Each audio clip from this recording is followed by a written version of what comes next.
Not too bad, not too bad. Okay, congratulations. Welcome to Company Law Stage 1. Please, Liliana. Congratulations to Company Law Stage 1. Your lecturer is Ms. Christine Archer. Hopefully everybody has received some course materials. We will be recording all the classes and we will be placing it on YouTube. So I'll send you the link just in case you do miss a class, so forth. I have also instructed you to create some folders in your on your computer, as we will be continuing to send you some notes and case studies, acts, and so forth. Okay, if you have any questions, please, folks, just email me. I will be right here. I also send you the schedule. There are some Saturdays that we will skip, as there are some holidays on a Friday or Monday. So you should have the schedule, hopefully. With all that said and done, I'm going to turn it over to Ms. Christine Archer, who is your lecturer for the entire course. Thank you. Thank you. Okay, good afternoon, everyone. Oh, hi. I don't know, have you all had the opportunity to read the first chapter? I did. My head's still spinning. Spinning, very good. A lot of case studies. I had to keep my phone nearby to for all of the words I didn't know. So Oh, come on. Well, hey, guess what? The reason why that you sign up for this class is to learn. So that's good. like what is taught? Anybody else? I wasn't able to. I wouldn't expect you to know that word.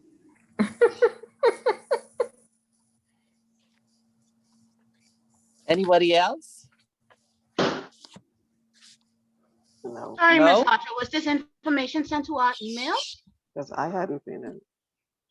Yes, Miguel sent the class manual.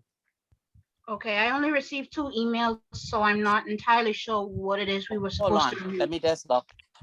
Hold on. Let me go Yeah, to you had the to actually email. read. You had to actually read it. It wasn't specified in the email, but if you open the document, it actually said what was required. Yeah, have a look at your email before I send it. I don't have any attachments in these emails except for the link. No, there's one that came earlier. Okay, so who's this? Who doesn't have the attachment? Dorset. All right, Dorset, let me see if I can resend it to you, okay?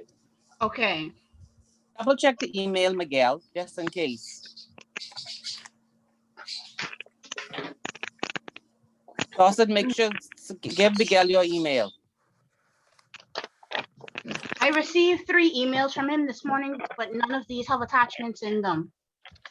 Oh, Yeah, It was yesterday. It was from the email yesterday.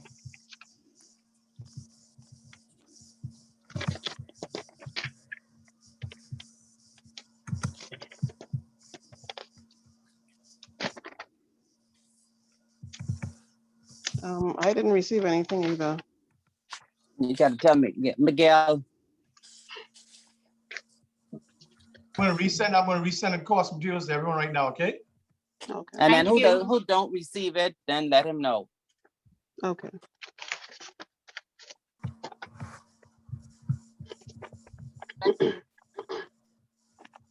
Miss Archer, Mm-hmm. we are referring to, because it was a booklet about 100 and maybe 82 pages. That's what we're referring to, right? Yeah, company law, stage 1. Oh, no. Okay, yeah, I got that. Okay, and then he would have sent you the consolidated copy of, I think, the Companies Act. No, I don't recall I don't seeing remember that. that. I Yeah, I haven't don't see gotten that one. anything. You sure? No, actually, I try to locate that now. Okay, Hopefully I'll so locate he's that gonna today. send you the Companies Act and the IBC Act. Okay. Thank you. Okay, we only got the email with the schedule and the booklet. That's it. Yeah, that's it. Okay, all right. So he's gonna look for those and send it to you. And I read A. Ferguson, I read half of the chapter. Half? This Why morning. half? Half because I just realized about 11 o'clock Uh-huh. that we were supposed to read the first 14 pages. Uh-huh. So that's as far as I got. At least I started. At least I started. Yeah, you reading it. started. You started. That's Anybody right. else? Very good. So that's 2 persons who started, or 1 finished, 1 started. Anybody else? I haven't gotten it, so. Okay, hold on. It's coming. It's coming. What about the others? There's no need to be quiet. I didn't get What? No, I didn't read it, ma'am. Okay, so how you pronounce your name? It's Kadrin. Oh, Kadrin. Yeah. Kadrin Mills. I didn't see you on my roster. Sorry, my mic just muted. I just signed up yesterday and Oh, that's I didn't fine, realize okay. I had to read it, but I did open it up and looked at it and I was like, this is a lot of reading. 100 Oh no, hold on. Before you start, what do you mean you didn't realize you had to read it? I didn't realize, What does that sorry, I mean? had to read it in advance of this class. I thought assignments would have been given from the first chapter, after the day's lessons. I'm sorry, I didn't realize I had to read some first. Oh, let me. Yeah. I'm sorry. Uh, Hold got on. it. Someone else Are you thinking Niska? just like you. Yeah, me. It's me. Yeah, I didn't what'd you realize say? we had to read it. I got it yesterday, but I didn't realize we had to read it in advance either. I was glancing through it, just reading the first couple of pages that was saying how you want questions answered, short answers, like that sort of stuff. Like the first 3, but I didn't know we had to actually go through the chapters already. I didn't realize that either. Oh. So when you looked at the schedule for today, what did it say? Unit 1, It said Unit 1. Schedule. Yeah, general company General company law law principles. principles. Right. So today is chapter 1. All that what you read about how to answer questions and stuff, you could have read that after class. Thank you for that. And then if you had any questions, you could ask them next week on that introductory part. Anybody else? Well, I know for next time to read everything in advance. Yeah. You won't be penalized because you didn't read it. It's just that when we go through it, you won't have a lot of questions because you haven't read it before. So if you read it before class begins and then we have the class, any questions that you had, then you could raise it. Okay, I know for next time. Thank you. Right. Anybody else who didn't read it, or everybody did not receive it? Yeah, my apologies, Ms. Colbrooks, for not reading. And if I could make a comment, I read the whole thing, but I still think you need to read over those probably a couple of times for it to all sink in, because I read it once and I'm still like, wow. That's wonderful. That's wonderful. If this is your first class in a while, make sure you carve out some time to do your reading, because you're gonna find it's overwhelming, especially when it's time for the exam. So don't wait until the end to say, okay, let me start from the first chapter. Let me look at the questions. Let me look at the caseload, because it'll be too overwhelming. You have to take each week at a time. I realize that too. Yeah. I need to know chapter 1. Chapter 1. Can you please go on your side of the road? Are you driving and talking? I'm so sorry. I'm so sorry. I thought my mic was on mute. No, it was not. You're talking to somebody on the road. Stay in their lane.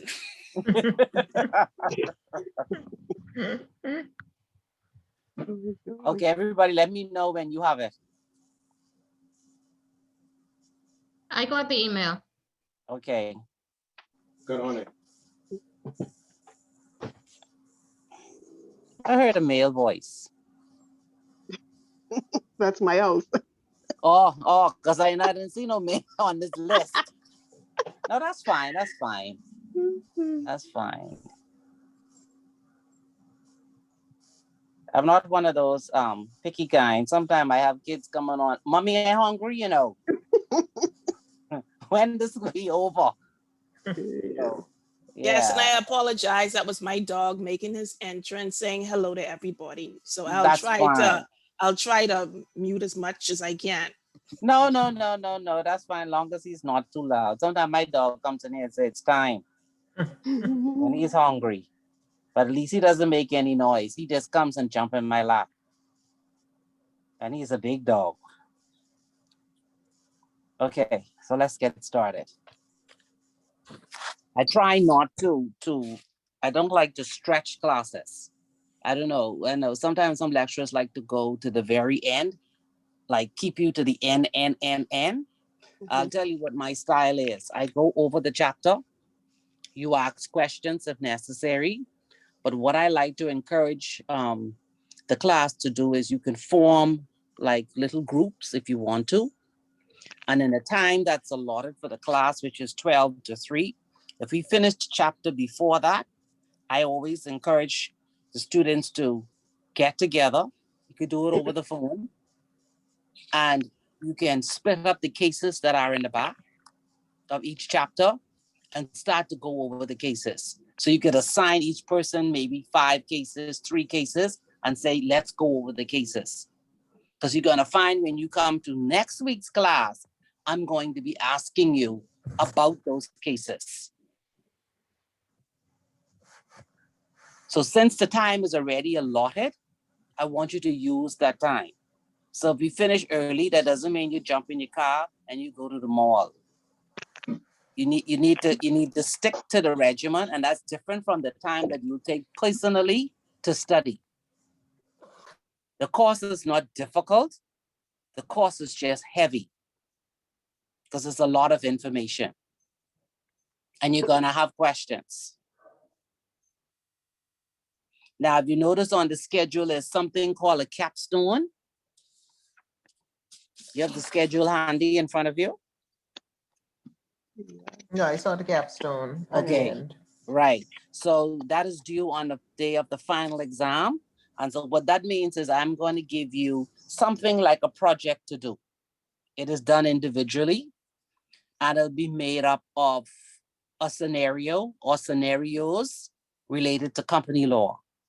And you're going to have to prepare a paper in response to the questions that I will ask. There is no midterm because since the class is online. So that means that the final exam will encompass everything. Any objections? No. No objections. I have a question though, Go ahead. if I may. Yes, Okay. yes. Does it really matter like the background? Because I in the schedule, like it where it shows you all of the course, like everything that we would cover in this course. My background, what I really came into this for was really the corporate documents. And I'm prepared though to, learn everything else that's associated with this. But will it be harder, or the material that I've gotten, once I have that and I learn that, I'll be able to get this class? I still ain't getting your question though. Yeah. What exactly you saying? You came for a corporate record keeping section? Yeah, really for the incorporation part of it, the company. incorporation part of it. So I'm saying, I know you can't just do one portion. This Mhm. class, is made up of a variety of things based on Mhm. looking at this schedule. The Right. paperwork that you've given, once I'm able to go through this and go through this whole course with you all, with the information that was provided, that is enough for me to pass this, right? Like Yes. I don't have to be of a certain background, like No, work-wise. no, no, Okay. no, Okay, that's no. what I wanted to We've, know. yeah, Okay. we've had people who would have taken this class and has no idea what a company is. Okay, None. perfect. Right. Thank Their you for that. struggle would have been, some of them understanding this very first chapter. Some of them would have been in trying to remember the cases, and there are different ways to remember the cases. You don't have to remember a case by date. You don't have to remember a case by name. You could remember a case by saying what the story was.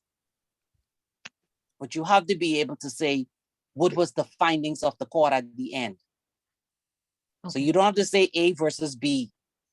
You could just say what the story was about and what the court held and how it supports your answer. Okay, thank you for that. Okay, all right. But what I'll do is, this first class, since you're just getting the book now, what I will do is when we come to next week, we will go over unit 2. We will go over the cases that are the end of unit 1. And then from there, I will give you homework. And what the homework does is not mandatory. It's not mandatory. You do it if you wish. But what you will find is if you start to practice the homework questions, it will help you in the final exam and will also help you in drafting your answers for your capstone. So you can see how I mark the papers and what I'm actually looking for.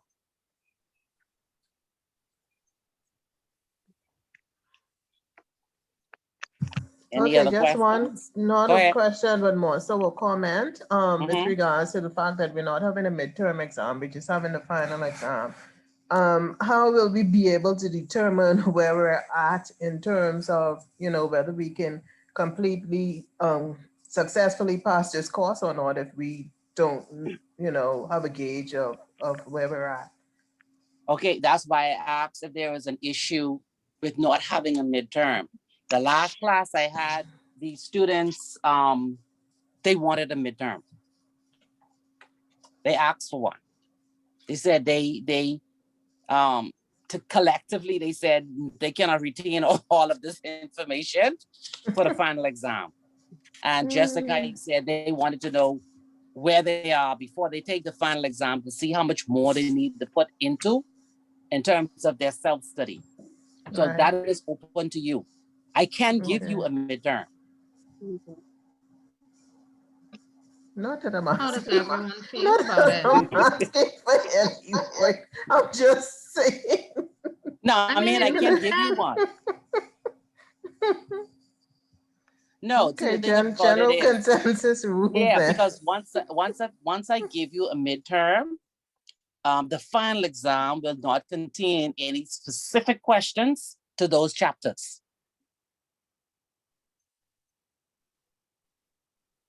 So the midterm will be, just say from units 1 to 5. And if you look at the schedule, everybody turn to the schedule. If you look at the schedule, next week class is on types of companies. So if you have a midterm exam, there will be a question specifically on types of companies. If you go to the one after that, company incorporation, there'll be a question specifically on how to incorporate a company. When you go to the final exam will not go into, if you take a midterm, the final exam will not say, explain the process to incorporate a company, because that would have already been included in the midterm. But of course, the final exam will include a question on company law and its principles, but nothing specific to what would have been covered in the midterm. Just sound like we need a midterm then. I'm down for it. Everyone So, else? Can I would like to make a quick contribution. First and foremost, good morning, everyone. Good morning to one of my favorite lecturers. This is Nathaniel. oh, how are So you? great, man. Great. Never better. But I want to ask, is the midterm optional? Yes. On the schedule, there is no midterms because the class is online. No, I mean, because there's some persons asking for the midterm. So I mean, if Yeah. we were as a class to take the midterm, could it be optional? No, all will take it. Okay, totally understand. Yeah, all will take it.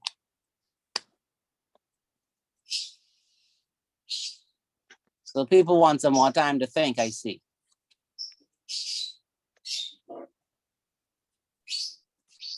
Well, Yeah. Ms. Archer, for me, I understand what you were saying with it in terms of you do the midterm, first 5 classes, that would cover that.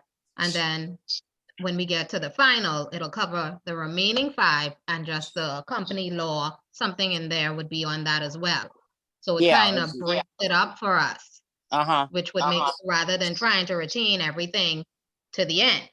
yes. So I kind of get it. So I know we go in by majority, but if we say, if we're looking at, okay, we're gonna do a midterm, I'm for it, is just what I want to say. Okay, all right.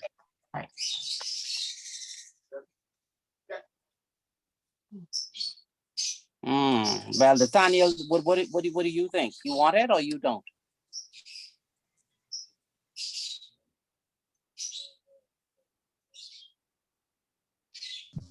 Well, maybe we can just think about it and give a response next week. Yeah, that's fine by me. That's fine by me too. Yes, I agree. Y'all could think about it and then you could let me know. Okay. All right. So everybody has their manual now, right? Yes. I'm unable to open because I'm on my phone. Oh, I'm having some issues with Cable Bahamas. So that's normal. yeah. That's normal. I'll have to Okay. get that. Yeah. All right. So let's start. So we're gonna study over the next couple of months company law. And when you speak about a company is in law a separate legal entity. It is separate from its shareholders, completely separate. The question is always asked, why would someone want to incorporate a company? Why not say, stay in your business as a sole proprietor or stay in your business as a partner? There are differences. So whenever a group of persons come together to form a company, they do it for different reasons. One of them could be because it's for charity or some social purpose, or they could come together and say, guess what? We want this business to survive after their death. Or they could come together and say, guess what? We're gonna form this company now because we want to expand the business. We want to garner more funds in order for the company to grow. So there are different reasons why a person would wish to incorporate a company. And sometimes it could be for one reason or it could be for multiple of reasons. Now, once the company is registered and has followed all of the formalities, either under the Companies Act or the International Business Companies Act, then it becomes a separate legal entity. And that happens when it attains the certificate of incorporation. So once that happens, it is separate from its shareholders. So when you look at a company, any company, a company has 2 organs: the shareholders and the board. The shareholders own the company, and their forum is at the annual general meeting. That's where they make key decisions, such as who is the CEO, who are the auditors, whether they're going to declare any dividends. Then you have the directors. The directors manage the company, and they manage the company based on the shareholders' strategy as to where they want the company to go. So once the company is formed, once it's formed, you have your certificate of incorporation. It is separate and apart from the shareholders. The company is not an agent of the shareholders. It is considered to be an artificial legal entity, not a natural person. So I've included in your manual a copy of a case DPP where the company brought a prosecution, and the court found that under that act, the company could not be considered a human being. It is an artificial legal entity. Now, there's certain reasons why persons would want to incorporate a company. And one of the main reasons why is because a company has perpetual succession. And that means that whether the shareholders die or they retire or shares are transferred or the company is moved to another jurisdiction, it still survives. So even if there is mental or physical incapacity, whether someone resigns, if there's bankruptcy or removal or death of one of the shareholders, the company is still in existence, despite all of those changes. So I think you would have noticed, I think it went around early this morning, Bertha's Go-Go Ribs, his founder passed away. Mhm. What do you think is the implication of that for Bertha's Go-Go Ribs? Let me hear your views.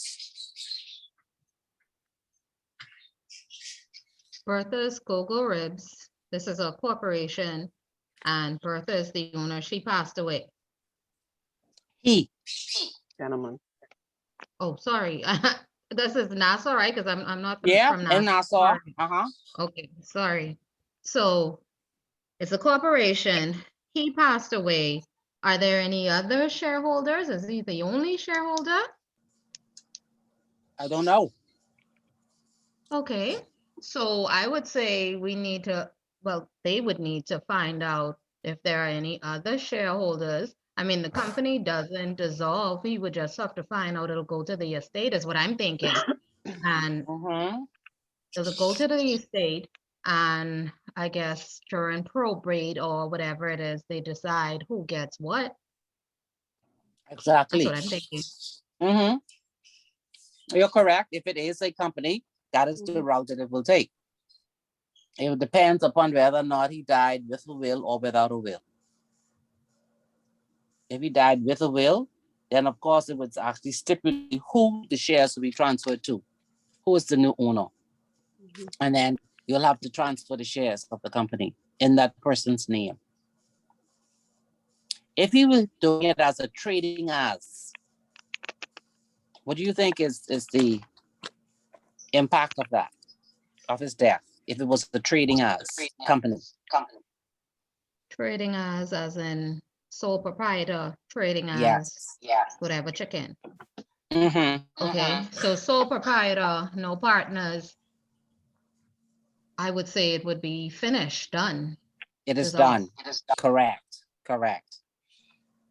And so what I normally encourage students to think about from this class and going forward, I want you to look around you and get familiar with sole proprietorships. Partnerships, you will see more in the accounting and legal field, but more look at the sole proprietorships and then look at companies and ask yourself the question, why? a lot of Bahamian sole proprietorships are not converting to incorporating a company. I was going to ask whether or not it was possible to convert from a partnership to a company, or whether you would have to basically start from scratch. Partnership? Is there You'll have to a start from mechanism to scratch. You- convert, or? No, you'll have to know. You'll have to incorporate a company by itself. You'll have to dissolve the partnership and then go into the company. Oh, okay. But I just wanted you to look around, especially when you're driving. Ms. Archer, I have a question when you're done, Blair. Go ahead. So I know you all are in Nassau, so here in Freeport, we have it whereas you could be a sole proprietor, and then with that same sole proprietorship, you could Mhm. amend your business into a corporation. I mean, mind you, you have to form your company, etc. But with what I do, which is licensing, like our business licensing, Mhm. persons can amend from an individual, a sole proprietor, and then go into a corporation. So that Amend it's what? not the same there with No, business what do you- licenses. I'm referring to business licenses. Yeah, but that amending from the business license side is different from incorporating company. Right. So yes, you're amending the license to say you've moved from a sole proprietorship to a company, but behind that, the mechanism is different and the law is different. Okay. And that's what you learn in this class. Yes, for the business license aspect, you'll say you move from a sole proprietorship to a company. Okay. But there's some legal principles behind that conversion from one to the next one. Okay. Okay, all right. So once a company is registered, it has some advantages. You know, just by obtaining the certificate of incorporation, it has a separate legal status. It also has limited liability.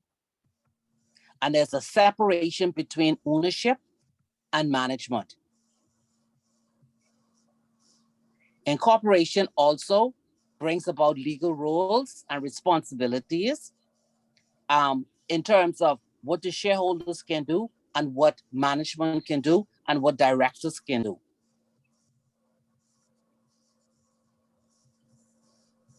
So one of the questions that's always on the midterm, if there is no midterm on the final, you have to be able to distinguish the difference between a sole proprietorship, a partnership, and a company. So we'll start with sole proprietorship. Who can tell me what are the features of a sole proprietorship or trading as company? So Curly, let's start with you. Why don't you tell me what's a sole proprietorship? What are the features? Why would someone want a sole proprietorship or trading as company? Okay, I would say, let's say maybe they aren't privy to corporations as yet. They're new, just starting out, maybe can't even afford to incorporate a company as yet. And even Okay, sometimes, so the first thing is cost. Yes. Okay, all right. Mhm. Go Go ahead. ahead. What's the second thing? Yeah. Okay. So cost, they can't afford one. Sometimes persons just want to be a sole proprietor. I don't want any partners. I don't want a company. So I would Right. say preference is another Mhm. one. Sole proprietorship. I guess that's all I would say, cost and preference. Okay, so one is the cost because they don't want paying all of that fees, hiring an attorney to incorporate their company for them. They don't want that headache. And then what they want is they want control. They don't want to answer to anybody. They don't want to have someone who's telling them how their business should be run. They don't want that. Correct. but there is a liability. What's that liability? Anything happens, that's on them. Exactly. Unlimited liability. That's They have it. That's right. They have unlimited liability. That's the disadvantage. Now there's one more disadvantage for sole proprietorship. Is it, if they, God forbid, they die, that's it? Yes, It's yes, the gone? business is finished. And so you see a lot of the old buildings, if you drive around, you will see where you could just imagine that they were sole proprietorships. They passed away and the business is just finished. But now those businesses are being acquired by whom? Who's buying up a lot of the sole proprietorships? As in the buildings you're referring to? Yes, that's the buildings and even as the businesses. The Chinese. The Chinese. There you go. All right. So Say that. hold on. I must applaud you all. I have to applaud you all. Listen for my applaud. Listen for my applaud. Uh-huh. The first class who's got it right the first time. But all of you are from Nassau? Yeah. Yes. Okay, I say that because when you say who's buying up everything, I'm like, what are we talking about now? Okay. Ah, we're okay. Nassau, So- okay. All right. So don't forget now, Nassau is the capital. Yeah, You have to Mr. watch the movement. I'm okay. Archie, I think you should have, at the beginning, we should have done a brief introduction to everybody, so everybody got a feel of where everybody else, because we didn't know, the lady, what's her name, Caroline, whatever, she is in Freeport, because I was assuming everybody was here in Nassau. So we should have done a brief, quick introduction of, hey, what's your name? What field are you in? And Okay, we could do that. We could do it now. Let's go. Who's The starting leader, first? The leader. Delta Fund Services, AIP, Nassau, Bahamas. Okay, let's go. Fund administration. Okay, Anishka Ferguson, same thing, Deltec Fund Services, Nassau, Bahamas, Fund Administration, here to learn about the corporate side of the business. Okay. Claire Carlene. Oh, sorry. Go ahead. Carlene McPhee, Freeport. I work at GBPA, that's Grand Bahama Port Authority, business licensing. So I just know a little, but I want to know more. Hi, everyone. Hi. Hi. Kendra Laidlaw, Clinton Speeding O'Brien, Corporate Administration. Kristen Carroll, Deltec Fund Services, Fund Administration Department. Hi, it's Hedren Mills. I work with Hicks and Johnson Law Firm and their management division. I am very new to law, so I took this course as a way to better understand legal aspects and all various components of the law field.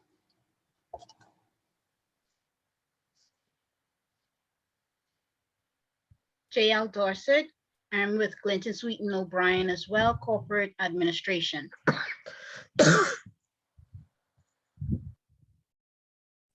Claire Colebrook. I work for UBP.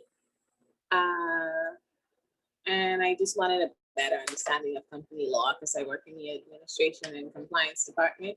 So just needed a better understanding. And I'm in Nassau. And I'm home now for everybody.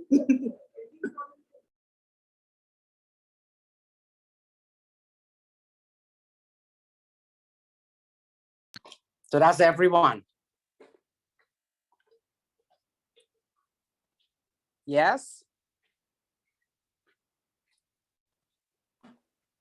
I think so. Everybody going quiet. Someone should say. Mr. Drew Solution didn't say anything, eh? I'm about to say, I know. Nathaniel. Oh, Nathaniel.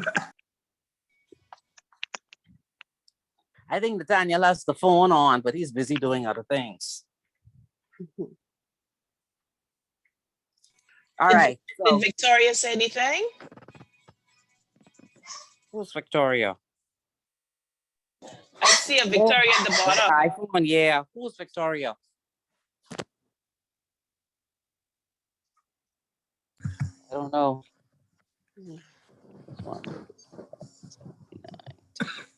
Okay, all right. So we did sole proprietorship. Now let's go to partnership.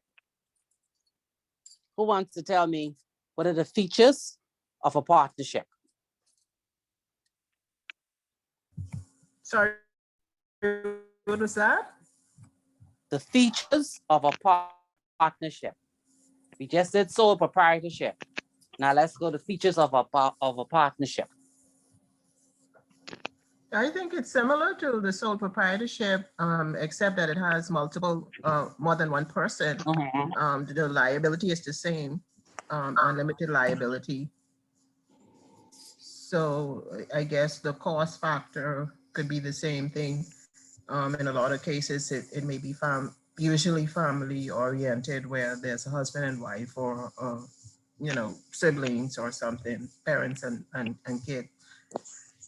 But it could be, anything else as well.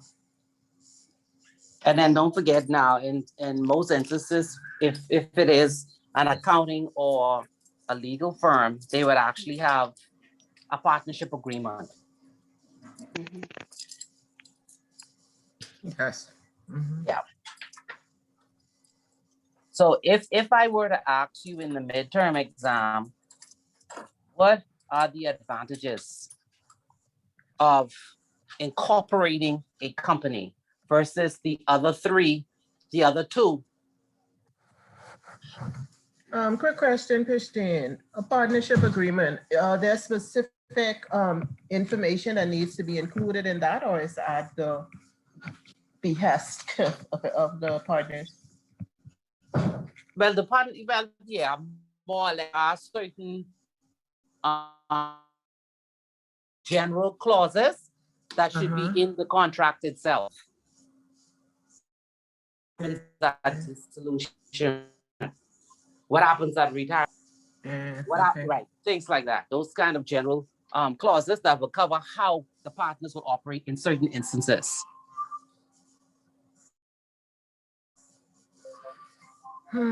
Okay. Why you breathe so hard? I heard that. No, I'm actually thinking about the possibility of entering into a partnership, and I'm just trying to, I guess after this course is over, I'll know whether or not it's feasible. If I may, if it makes sense, because I know in general, sorry, Daniel, let me finish this. In general, with regards to companies and small businesses in the Bahamas, I know several persons who are self-employed, and there's always this issue with NIB and contribution where as you know, if you're self-employed, there's not a standard, say every week I get a check.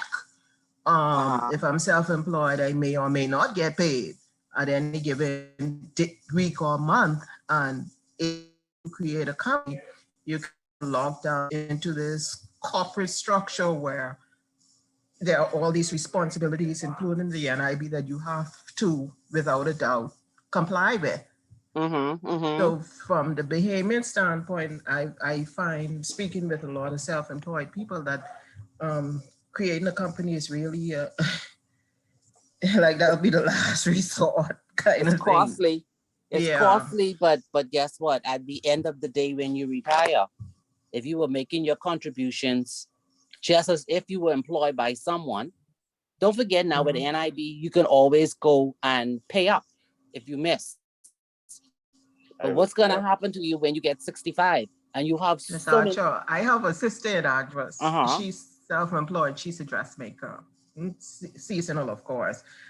School time, every employment, and you're making money. After school finishes and no uniforms to make, you may get a funeral here or there, or a wedding or something every other month or every other week.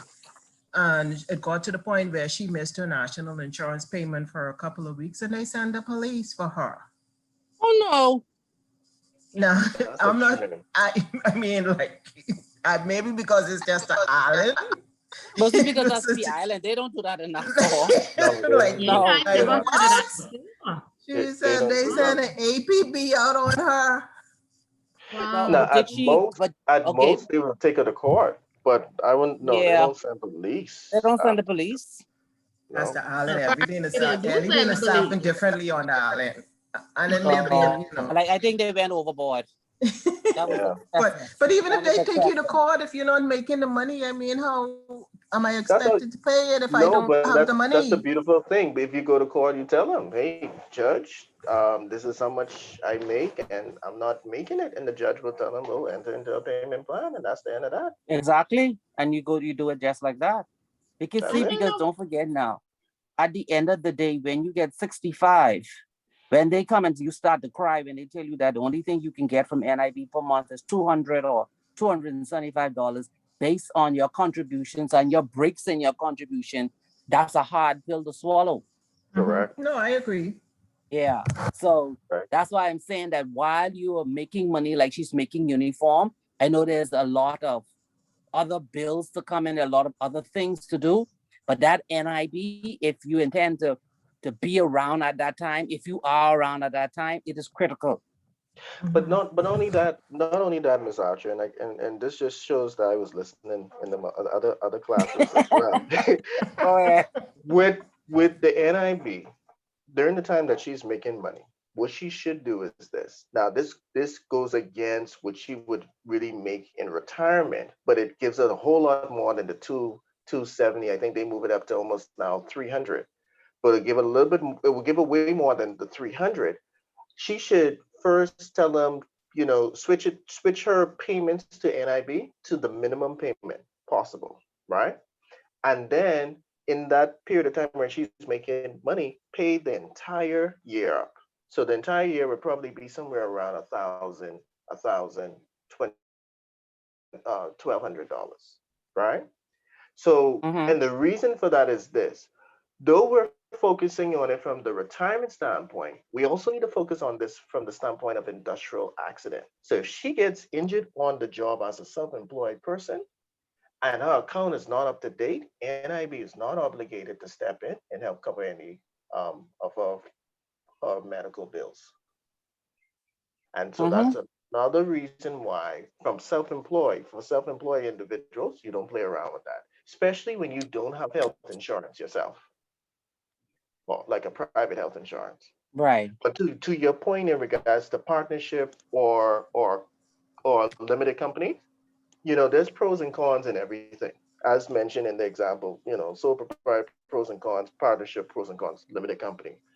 I can tell you from my limited experience of dealing with partnerships, dealing with limited companies, and dealing with sole proprietorships, the best way to protect you is in a company. Reason being because when you planning the company and you're just the meeting of the minds and no money is made, everyone is agreeable, everybody is easy to work with. When money is generated, sometimes individuals change on you even after signing a partnership agreement. And what I find is that when you are in a limited company per se, there's a lot of parameters and safety nets that can protect an individual, because you just can't make a move in a limited company. There's minutes that have to be written up and signed off and submitted to external parties if you're trying to do certain transactions. And so that's a safeguard. In a partnership, anyone could go and do anything. And it's time to transfer or somebody wants to demit, it's easy for the company to receive those shares back or transfer their ownership to someone else. But in a partnership, it becomes a little bit complex because now you got to re-sign a new partnership agreement or add a person to that partnership agreement. And I can be honest with you, Bahamians, for the most part, when it comes down to the law, there's great ignorance. And when it comes down to the law pertaining to business, there's even more ignorance. or more willful, don't even want to obey what they may even sign. So I'm just saying from my experience, even though it's costly, I agree. Company doing things within a company is sometimes the best route, especially when in the Bahamas where we don't have income tax, right? For right now, as we speak, we don't have income tax at this moment, but um there's no tax consequences for having a company.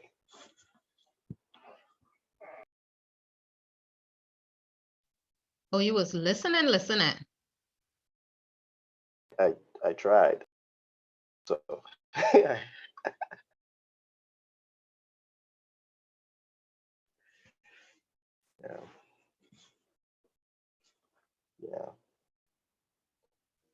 Yeah, but I wouldn't say don't play around with that NIV though. Don't play around So with that. that's some good advice, Natalia. Thanks. Yeah, I agree with you. The only thing though I would think with Bethel with your sister, I think that was kind of far-fetched what they did, because if I don't pay my national insurance, the only thing I'm doing is hindering me. I ain't doing nothing to them. So why you gonna send the police to me? That only hurt me. Like that's a The lot. family olives to operate like now. So who knows? That may be somebody who was just mad with her. I don't know. I think But I know that's what I think happened. that's a And she personal was vendetta. distraught. Yeah, Yeah, that was far-fetched. that's a personal vendetta. I don't really, Yeah. NIB doesn't operate like, and especially now No, this it doesn't. system. It doesn't. In No, this I've new never heard system, of that. They don't send the police for the people here that owe hundreds of thousands. So I don't understand that one. and the situation was to come again, just tell her go to another officer in the NIB section and just enter into an installment agreement, and that kills all of that. Yeah. So Nathaniel was right. Even though a company may be costly at the beginning to incorporate, yes, there is more filings, more statutory requirements. It does give you more protection.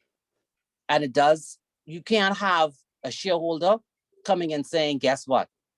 Oh, we making all this money now and I only getting 15%, I want 40%. That doesn't work in a company. Everything is beginning. So unless there is an increase in their shareholding, there is no extras to get. So you could think about it with the partnership. And just like he said, it's the same way in death as it is in life. Anytime people see there's money, they change. That's just the human nature. So and also remember with the partnership, a creditor can sue the partners individually or collectively. So that's another risk that you have to think about. And you're also liable for the actions of your other partners. Yeah, and I want to stick a pin there. I had a situation where what you call those companies? It's a gas company that deals with the cooking gas. The employee was driving the gas truck and was driving kind of recklessly on the road. And as a result of them driving recklessly, they caused an accident on the road. The owner was not driving the car. The owner was not driving the car. A staff member was driving the car. And the staff member was driving the car outside of office hours. The persons who were in the accident, it was a very bad and severe accident, their families went after the owner of the company, the employee of the company. The only thing that protect the owner of the company, and that went to court, the only thing that protect the owner of the company, two things. One, it was outside of office hours, so not authorization to move the car.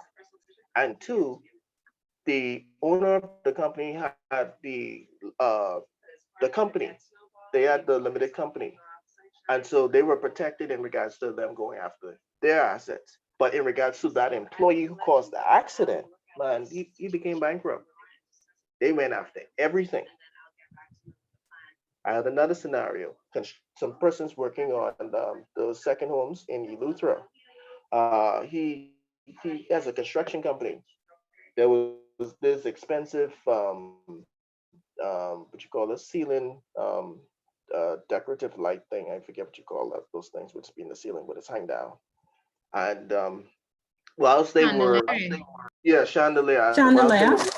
Yeah, chandelier. Whilst they were working on the house, one of the workers pressed up against the chandelier, and the chandelier fall and broke at one expensive vase and chipped up the floor. Even though the contractor had insurance, they had the what you call it, the professional indemnity insurance for the project. The amount, now these were Americans, you know, their lawsuits don't start in the thousands, they start in the millions for some reason. They sued more than what the insurance could have covered. And that person at the time did not have the limited company. And what they had to pay out, it's unbelievable. So from those two scenarios, after that, I'm not saying every case, but I'm just saying that depending on the type of business you're getting yourself involved in, no man, company, limited company. You don't see it. You're dealing with food, somebody gets sick, and some people get sick and they just talk bad about you on social media. And then there's another group of people who take it a step further. You'll be surprised. You'll be surprised how people operate in this country. Well, I noticed Freeport is very quiet. I don't think things happen like that in Freeport. Oh, yes. Like we have a lot of things that happen over here. The things, even with the companies, husbands and wives going at it. So those things end up in court with the companies. We have partnerships, husband and wife, girlfriend, boyfriend. I won't take you off. Put somebody else on. Oh no, I ain't coming off this now. Mind you, I ain't put no money in this, but I ain't coming off because I done on because I's your girlfriend. You put me there when things is good. Now things bad, you want take me off and money making now. No, I ain't going nowhere. So we have plenty of that going on. And the thing is, with what I do, they don't want to tell the next person directly. So they want us to try and do it. So we have to, you know, take ourselves out of it and let them know, hey, any dispute, you need to go find a lawyer. Like that ain't on us. Yeah. But all kind of stuff happening as well.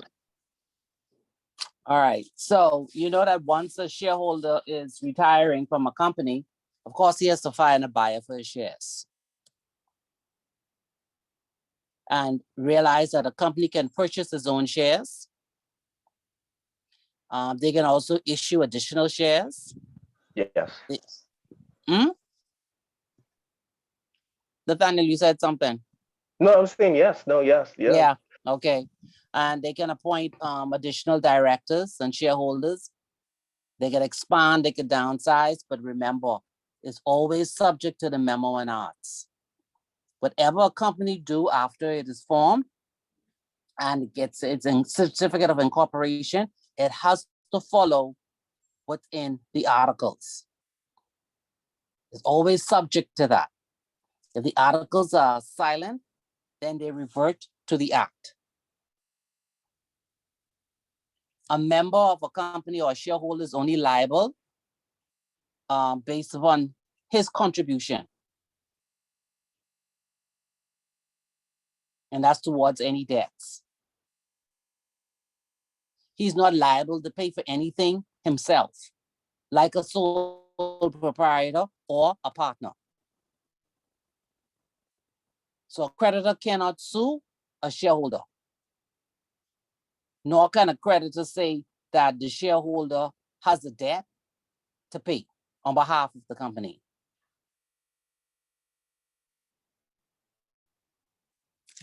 Be mindful that a corporation can be a sole one or it can be an aggregate. Sole means that there's only one shareholder holding a perpetual office. And that's normally a statutory formed company, such as a public trustee under the Public Trustee Act. An aggregate corporation, that is where you have a number of persons, but they form a single person. So that's normally the most typical of a registered company.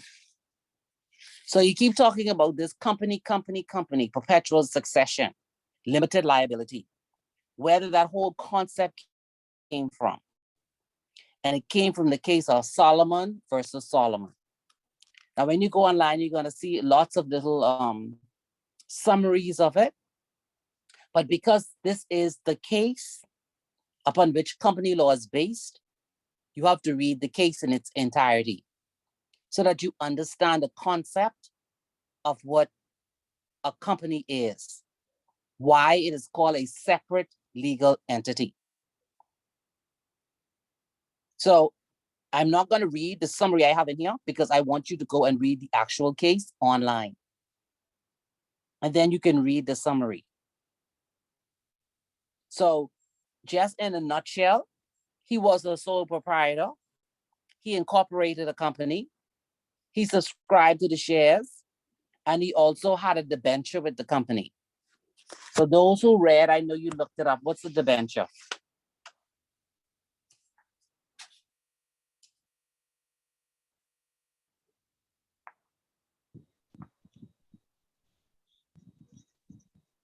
Well, I won't be the first to say I never heard that word in my life. No, my man. Oh boy, a debenture, I believe, is a loan or It's a loan. facility. It's a yeah. Oh, you beat me to it. Yeah, it's a loan. So it's a loan. It's where you give a loan and you give it's like a charge over the borrower's assets. So what happened in Solomon is he was a sole proprietor. He incorporated a company. He got the shares and he also had a debenture with the company. The company failed. And of course, a liquidator was appointed. And the liquidator was saying that Mr. Solomon was liable for the debts of the company. And that the whole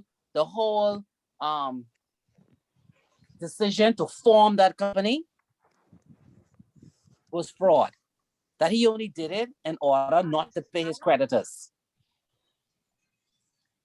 And they also asserted that Mr. Solomon himself was just acting as an agent of the company. And because he acts as an agent, then of course he needs to indemnify the company for all of the debts that were incurred by the company. The event in the lower courts, they agreed with the liquidator that Solomon owed the creditors, but he appealed and he went to the House of Lords. And the House of Lords said, no, once the company had been duly formed, registered, he was not an agent of the company, nor was he a trustee. He said, you cannot lose the status by issuing the bulk of the shares to one person. So it doesn't matter whether a company has one shareholder, 2, 3, or 4. That doesn't change a company having a separate legal personality. He said that there's no fraud upon the shareholders or the creditors.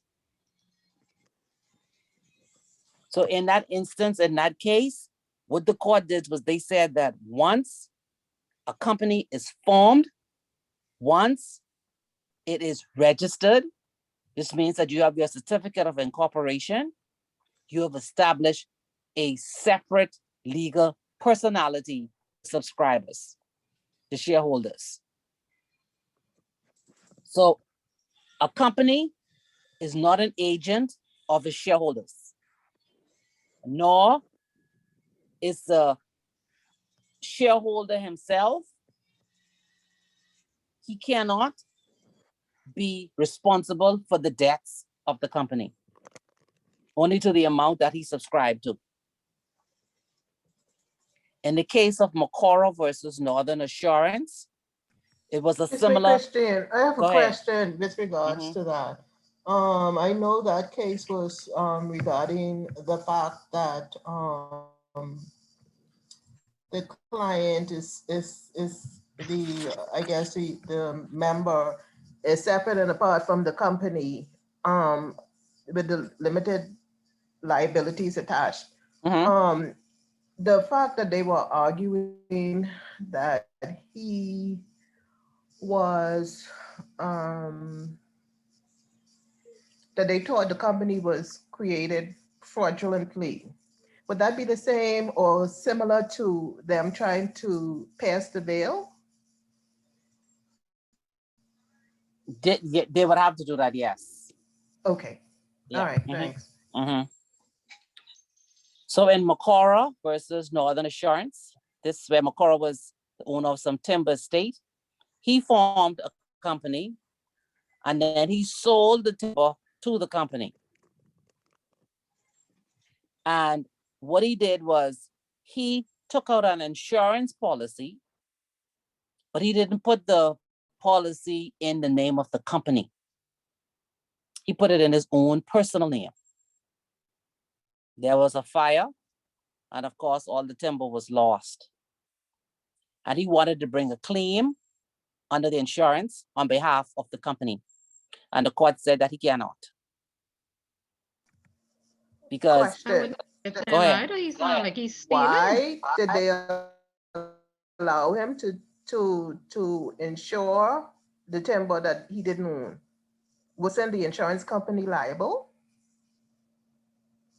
Why would it be liable if he decided When to you take it allow out? them, I mean, for you to insure something, don't you have to show proof of ownership? No, Oh, really? So I can just no. go and When you insure go to somebody's car go to and claim on it if something happens to it? I'm just saying. I'm trying to remember. I don't know how they would have done timber. Because remember now, he would have had timber in his own name as a sole proprietor, you know. And then a company. So I think he was used to just putting it in his own name.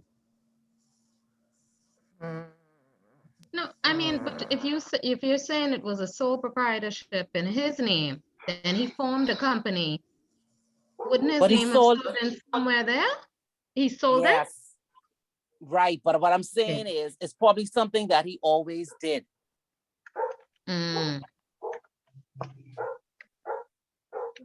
Yeah, so I could see him being acting maybe blindly, but the insurance company, I'm thinking, ought to have known better, but. Unless he insured it before he sold it, insured it in his name before he sold it. Let me see something. Let me see. Let me pull a long one. You don't have to debate long, you know, because you're gonna have to read the full thing. Let me see right now what they said in Macora. If they spoke about the insurance part of it. No, they did not in my book. It didn't. Let me try this other one here. I can look it up. I can look it up afterwards. Huh? I'll look it up afterwards and see if they refer to the insurance part of it. I don't recall them speaking about insurance. No, it's not in this book either. I'll look and see if I can find it. Insurance company. I'll let you know next class whether or not they refer to insurance company.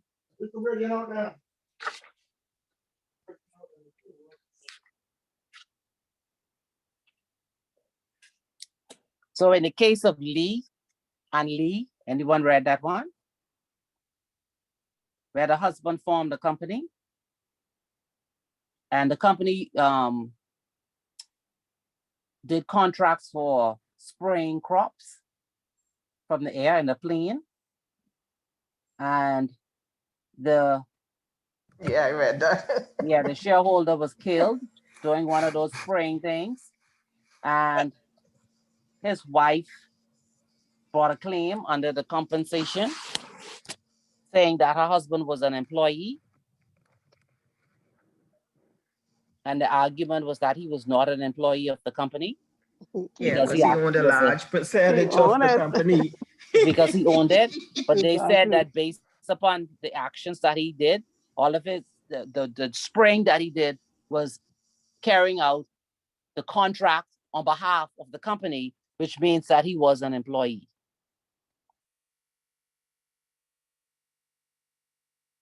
And in another case of the gramophone, you could read that one because you're gonna have many cases to read over the next 6 days. When it comes to group, go ahead. Under this, they said one of his first act as governing director had been to appoint himself the only pilot of the company at salary arranged by himself. So, and he died in the midst of carrying out as an employee. So I don't see why they wanted to dispute it. But who I wants to thought pay out money? That's always the question. If I can argue that I don't owe you any money, then it's better for the company. true. So that was the argument. They didn't want to pay.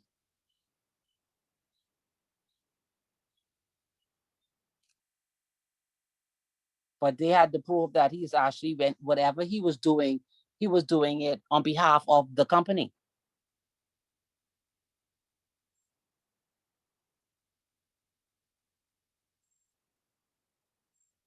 He was the sole shareholder. So when you look at the actions that he did, he documented everything that he did.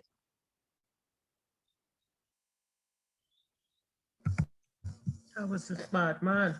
That's right.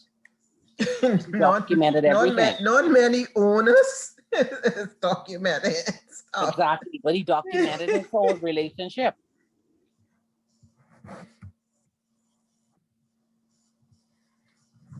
And so he was entitled.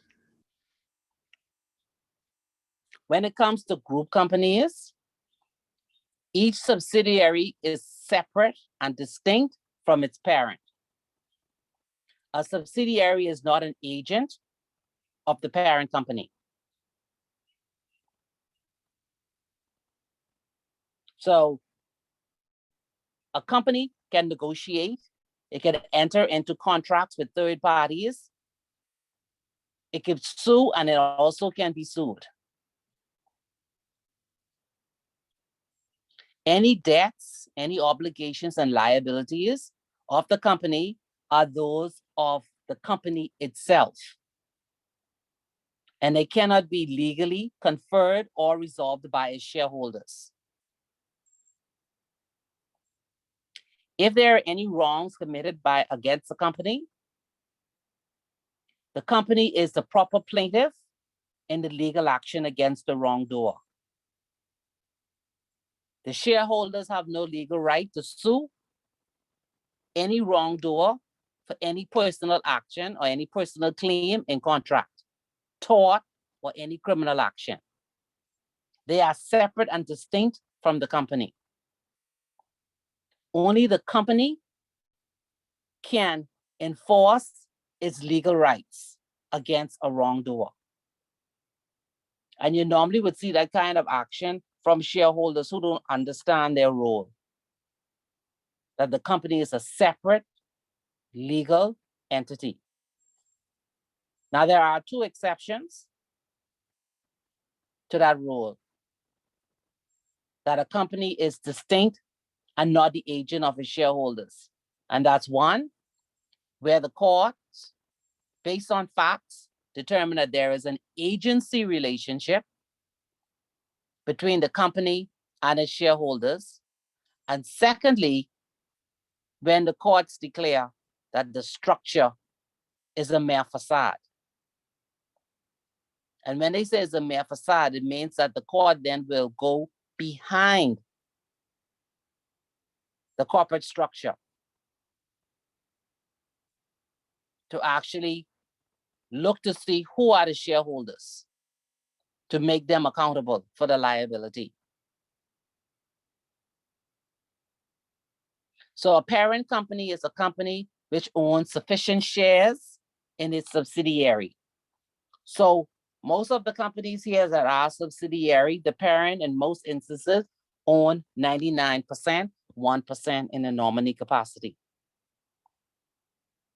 The parent company will determine who are the directors of the company, who is the CEO, and they will also determine how the company affairs are to be conducted. But in law, they're just a shareholder. So there's a separate legal personality between the parent and the subsidiary, even though the parent still directs who sits at the table and who makes the decision. But the strategy on how the company is to be run is done by the parent company. But a parent company cannot sue on behalf of its subsidiary. And the parent company is not liable for any breaches of contract of the subsidiary. So when you speak about a company or a subsidiary having an agency relationship with its parent, that happens when you have to look at who is the mind and who is the mind and who is directing the operations of the company. And the case of Smith, Stone, and Knight, the issue at that hand was the compulsory purchase for compensation of a company. And the judge in that decision said that there are some factors you needed to consider when you're trying to determine whether there is an agency relationship. And he said, 1, who was really carrying on the business? 2, who received the profits? 3, who was actually conducting the business? Who appointed those persons? Who was the head and brains of the venture? Who was an effective and constant control of the business? Now, this same point here, many years ago, was an issue in the financial sector, where the commercial banks were making money and repatriating the profits. The question came, are these subsidiaries separate and apart from the parent, or are they acting as agents of the parent? And you'll see over time that more regulations and more guidelines came into place as to how much profit can be repatriated, so that the mind and the management was separate from that of the parent. So yes, the parent can say you need to pay a dividend, but a subsidiary will then determine what amount is to be sent based on regulations to the parent. And the regulator decides when it is to be repatriated.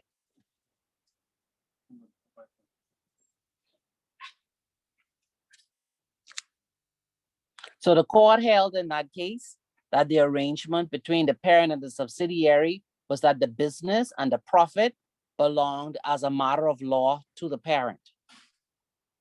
The subsidiary didn't operate on its own, and the parent was the party entitled to claim compensation.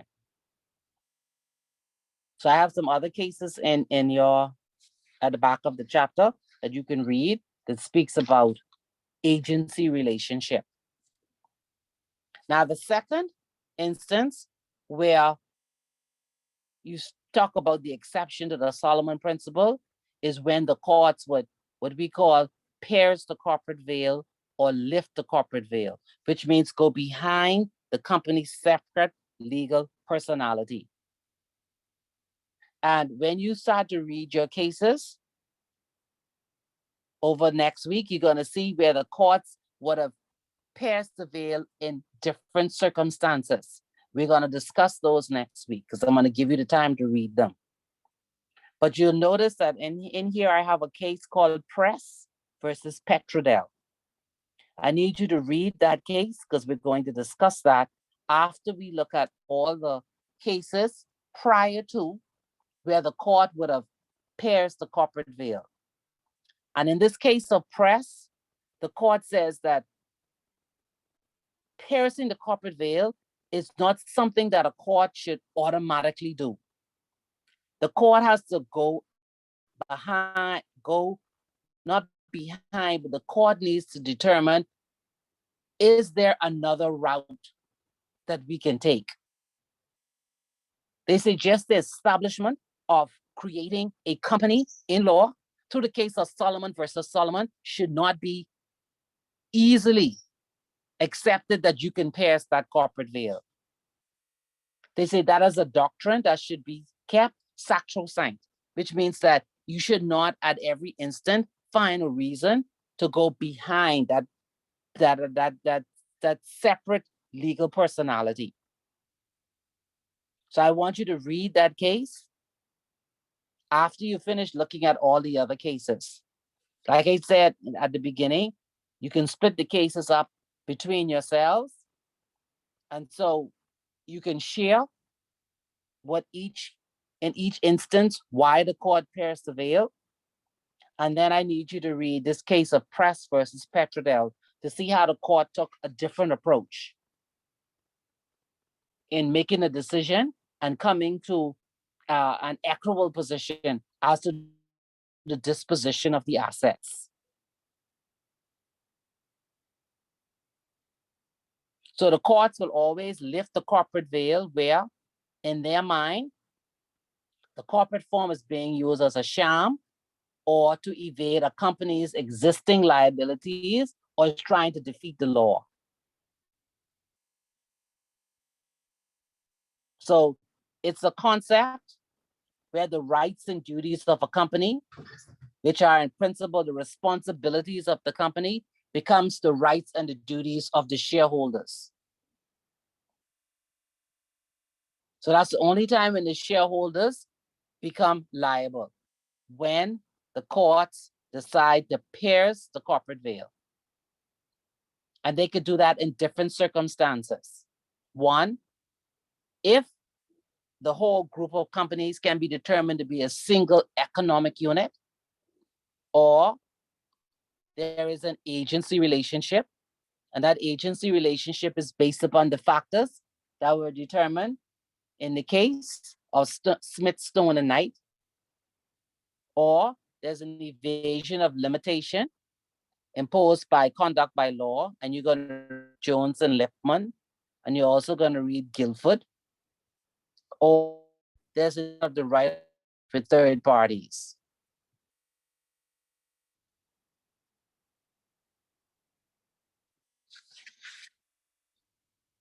So of course, piercing the corporate veil is always on exam. It could be in any different form. It could either be a scenario or it could be an essay where you would discuss the instances where a court will go behind that separate legal personality and pierce the corporate veil. Third parties can only sue directors when one of the agency or trust arguments can be advanced. It's difficult for third parties to sue the company's directors for liabilities of the company's unfulfilled obligations. Third parties have to sue the company.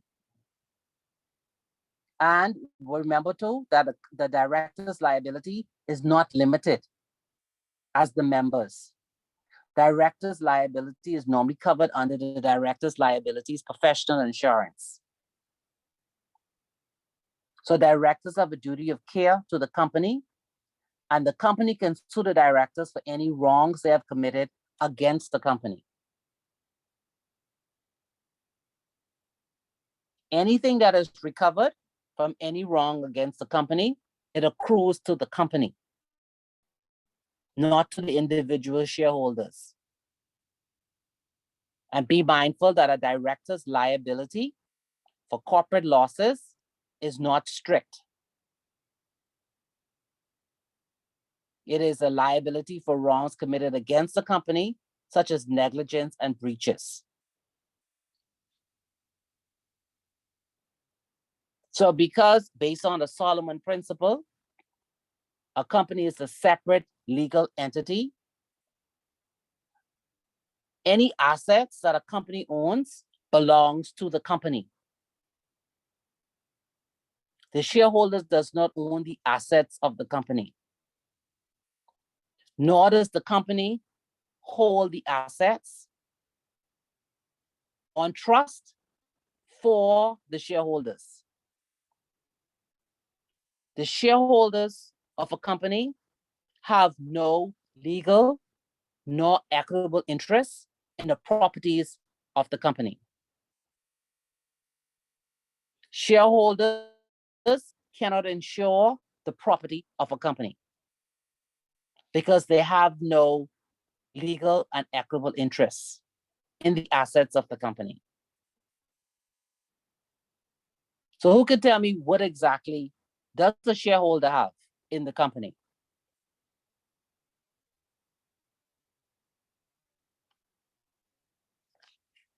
Sound like they only have shares. They have shares, exactly. And so the only thing they could be looking for is their dividends. And a lot of people who have a company and have shares do not understand once you form that company what that means and how they are supposed to interact. Because the assets in the company no longer belong to you. And nor does the company hold it in trust for you. Because trust law is a separate principle, different from company law.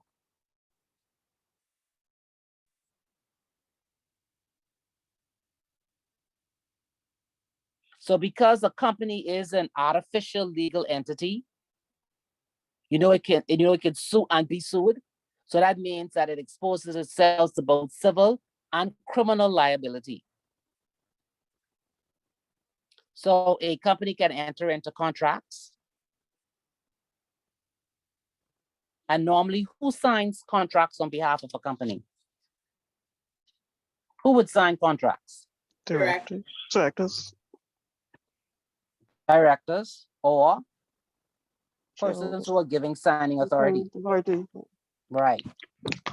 So a shareholder cannot enforce a contract made by his company. So you have to be very careful unless the shareholder is a director on the board. He cannot be calling a company and saying that my company has put in, we've entered into a contract with you and I want to go over this section. He has no authority to do that.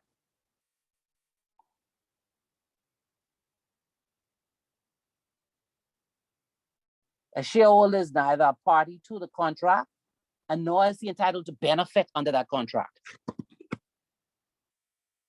A shareholder cannot be sued on contracts that are made by the company.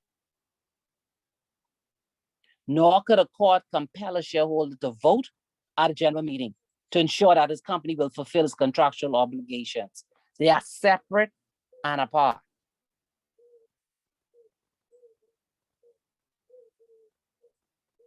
So a tort. Now I know someone told me they looked this up. So what's a tort? It's like a wrongdoing. Yes, wrongdoing by? Now I remember that part. I right here trying to figure out the difference between tort and malfeasance and misfeasance. Did you look them up? Yes, and they are all very similar. Yes, they're all very similar. Someone else said they looked up tort. Who that was? Someone else said they read it and looked up tort. No, that was me. No, someone else did. So tort is just an act that gives rise to injury. And it's a civil matter. Because you know, matters can either be civil, or it could be criminal, or it could be family. The different courts. So it's a civil matter. Someone is suing someone else because there's been an injury. Injury means that you trample on someone's legal right. So for a company, a tort can be committed by a director or an employee. But the company is liable because it happened while a person was acting in the course of their duty or of their employment. Or if the director is within the scope of their authority.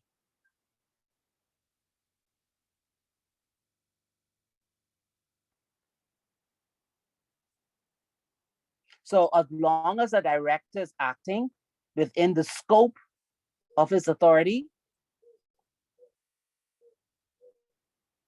then he's acting for the company. And there's no personal liability for that director.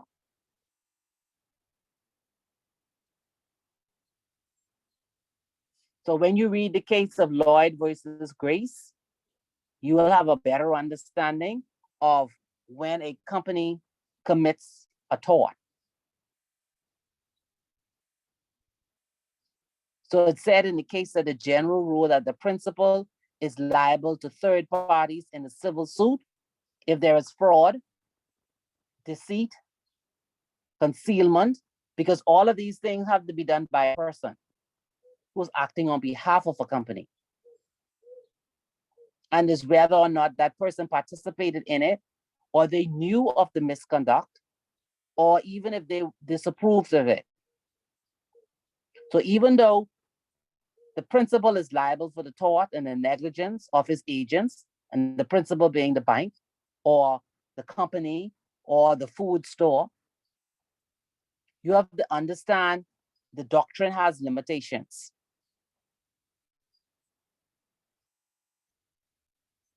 And that whatever the act that occurred, it occurred within that employment agreement. So you can never be liable for any tort that falls outside the scope of the arrangement. Now, there are instances where the director can be a part of a civil litigation because he is a joint, what they call tortfeasor. Anyone looked up that word, tortfeasor?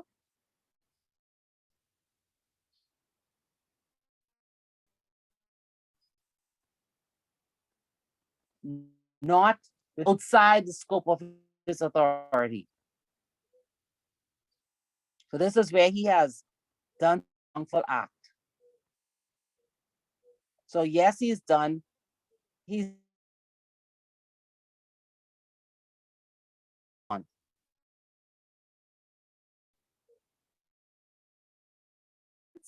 The court said that be treated as like the company as a joint tortfeasor if he does no more than carry out what it is that he is expected to do according to the memo and arts. And a director will be liable with company as a joint tortfeasor if he participates or is involved in a wrongful act that goes beyond the memo and arts of the company.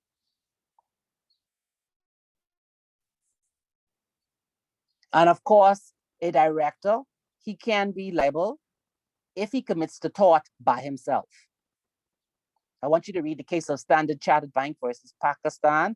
That was an interesting one. Because in that case, the managing director was being sued not for the company's tort, but for his own tort.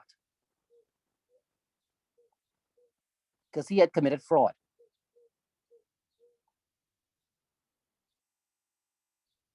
And a company also has a corporate liability under criminal law. And under criminal law, that's for vicarious liability. So that's when an employee, during the course of his employment, incurs an incident and makes the company liable. Sorry. So The Standard Chartered Bank versus what? I didn't hear that. Pakistan National Shipping. Okay. Yeah. So this is normally like when you see someone is driving a company vehicle and let's say they knock down a person. So in that instance, the company is criminally liable. But because the employee was acting during the course of employment, that makes the company liable. So even though sometimes the company's management may have forbidden the employee to behave in a manner, there are some instances where they are still liable. So I want you to read those two cases there, LRU and Meridian.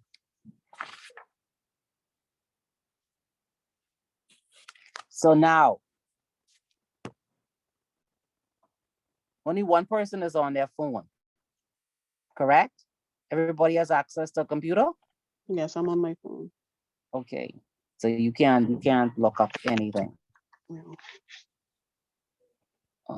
Let me see, what's the easiest thing? I want someone to tell me the facts of Jones versus Lippman. I think it's number 18 on your list. Jones versus Lippman.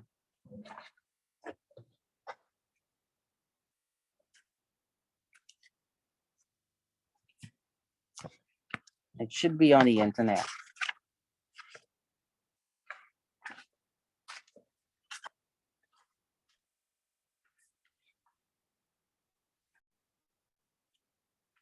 Who's volunteering? I know I have some volunteers. Christine, I have a question. Go ahead. When I was Googling Go ahead. Adam Voices Cape Industries Limited, they had a notation on Wikipedia that it was superseded by Longwood and Ventata Resources PLC. Does that mean anything for our purposes in terms of the research or the testing? Adams versus Cape. Mm-hmm. Okay, Wikipedia. I'm going there.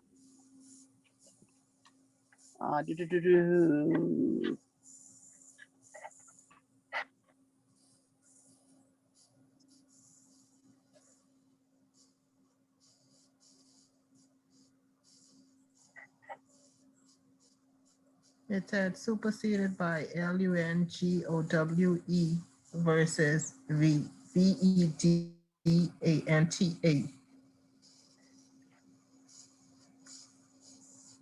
2019. I was just asked. I didn't mean to. No, take everybody off base. No, someone is looking up Jones versus Lippman. Don't worry about that. I can call the name in a couple of minutes. Oh, I can volunteer to do it. Okay, very good. I'll have to read this. Because let me use the second. Did you see the same thing? Yeah, I see Vendetta. Vendetta was talking about business liability for human rights violations. Mm-hmm. That's a new thing. That's a new thing under EC law. Okay. I was going to mention that to you all today about companies having not just criminal, civil, and tort, also human rights. That's the fourth element now. Ah, okay. Right. And so that case had to do with human rights violations. And I think it was 2 or 3 months ago, there was some other companies, oil companies, that were found guilty for human rights violation in terms of dumping in rivers and the person's getting sick in Africa. So those were human rights violation, which is a new thing that is coming up now. It's very difficult. So if that was a question asked on the exam, either one of those would be acceptable. Yes. Okay, thanks. Yeah. But this Vendetta Resources, that's moving towards now this inclination of making companies liable for human rights violation based upon the actions of the companies. Okay, thank in you. the EC. Yeah. So who's gonna do Jones versus Lippman? I'm going to take that. And this was a case, I say it back in 1962. The facts on it are that Mr. Lippman contracted to sell a house with freehold title to Jones for £5,250. Pending completion, Lippman changed his mind and instead sold and transferred the land to a company, which he and the law clerk were the sole directors and shareholders of. The company had been set up for the sole purpose of receiving this land. $1,544,000 of the £3,000 was borrowed by the company from a bank, and the rest remaining owing to Lippman. That's all the facts I have. That's the only facts you have? But what did the court do? Sorry. So issues they're saying was Lippman's company and the issues was with Lipton's company an attempt to avoid a pre-existing legal obligation. And Okay. the court held, the English High Court held that the company was a sham or facade which Lippman intended to use to evade a pre-existing obligation. So remember in the notes, we said that there are different reasons when the court would actually pierce the corporate veil. So in this instance, what did it say Lippman did?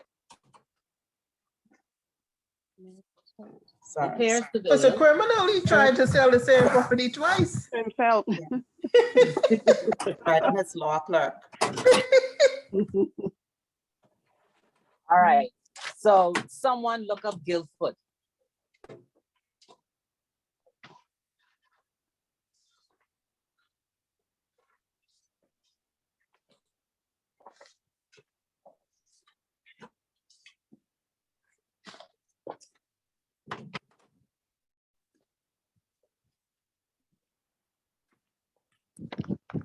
Guildford is number 17.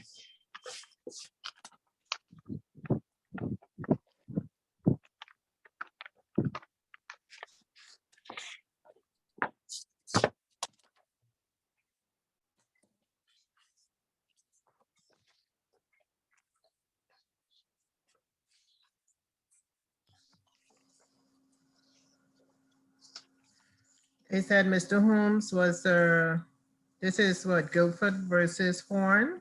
Motor Company versus Horn? Yes. It says Mr. Horn was a former managing director of Guildford Motorhomes Company Limited. His employment contract prevented him from attempting to solicit Guildford's customers in the event that Horn left Guildford's employ. Horn was fired and he subsequently set up a competing company which undercut Guildford's prices. Guildford did not have any legal restraints against Horn's company, only against Horn himself. Guildford commenced proceedings against Horn individually, claiming that Horn's company was an attempt to evade legal obligation. The issue was, had Horn violated his non-compete clause by setting up his competing company? And the English Court of Appeal held that the company was set up to evade Horn contractual obligation. The court passed the corporate veil and ordered an injunction against Horn. You think that was right? No. They had it against him personally. And then they turn around and because he And do it incorporated a against his company. company, yes. I don't think that was right. Once a company is formed, is it not a separate legal entity? Yes. Okay. You're gonna find, as you read through cases, you're gonna see over time how the courts begin to question these earlier decisions that were made. But sometimes it really raises the question as to whether or not they understand the principle of a company once it is incorporated. Okay, so that's two. Let me find you another one that's easy. Well, See they if also it- went on further to say, Christine, that they thought it was his deliberate act to evade legal obligations by forming the company. So I guess it's a matter of interpretation. Yes. Which is sometimes you'll read when you read the other case pressed, you'll see where the courts are beginning to think differently. Because what's the use of forming a company if all you have to do is just go to the courts and say, this person is trying to evade paying me. And then what happens? They would actually pierce the corporate veil and you lose your protection. But who is to say that's not the case? I mean, is it a matter of timing? Do you say, okay, if the company is formed 10 years from now, it's different than if it's formed 10 days from now? Well, that's only in trust. Only in trust you have that.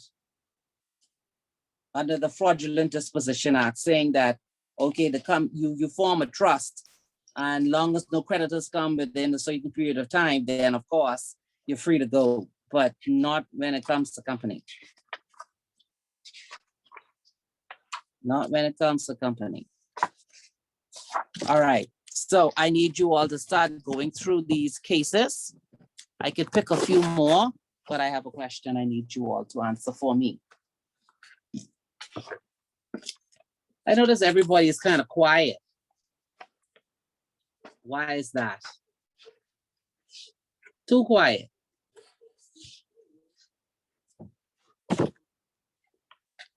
That's a good question. I was thinking the same thing. Yeah. Good afternoon. I couldn't get my microphone to work until just now. Oh, okay. We're listening. Oh, No, listening. Who just said listening? Let me look on my thing. We're listening, but sometimes we speak to the monitor. Realize that. Okay. Let me see. I was thinking too, maybe first day, you know really. Yeah, I anyone yet. know. Okay, I know first day. That's why I don't want it to be too heavy, but next week I will be going down these cases one after the next one. And between your little groups, you should have read it. Okay. I have a question. Okay, go ahead. Is my mic working now? Go ahead. So just now in the case versus Guilford versus Horn, you'd have said, maybe they were wrong for pressing the corporate veil. But what about Jones versus Lippman? He created a company just so that he wouldn't be able to sell. Oh, no, that's deliberate. That's deliberate. Yeah, but then with Horn, you signed the contract saying that I wouldn't do this, I wouldn't do that. Just because But you opened up a signed the company. contract in your personal name, though. Yeah. That was the company did that on their own. Don't forget now. You just found another way to get around that.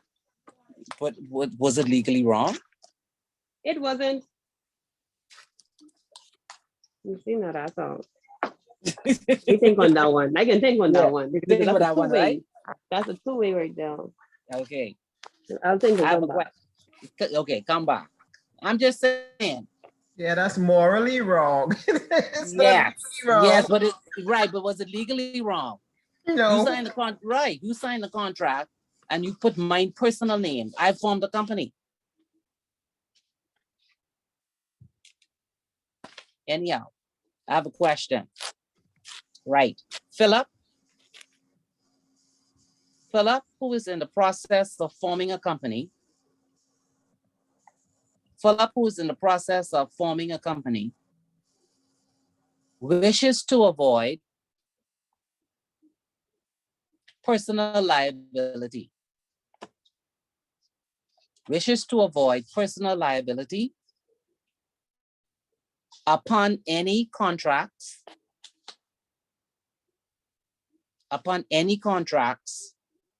he may enter into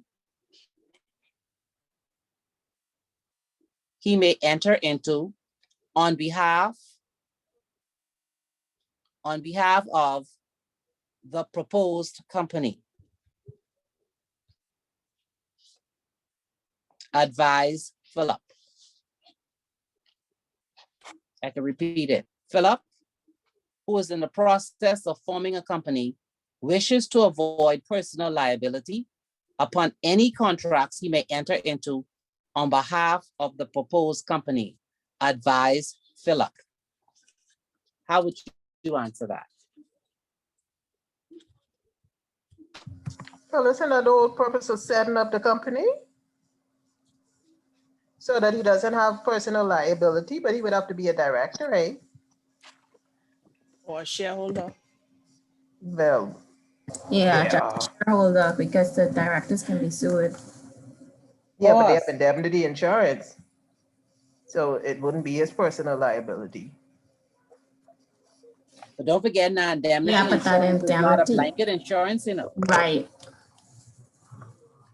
He can enter as a shareholder, or make sure everything, all agreements are under the company name and not his name. Correct. So if you were going to answer this question now in one of the exam, either one, how would you answer it? How would you formulate it? Your points are right. Now formulate your thought. How would you answer?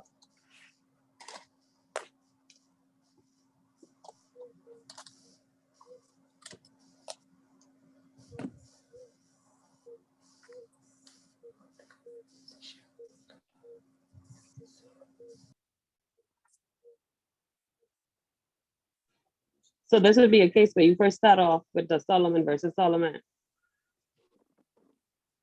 Mhm. as it being separate. Yes.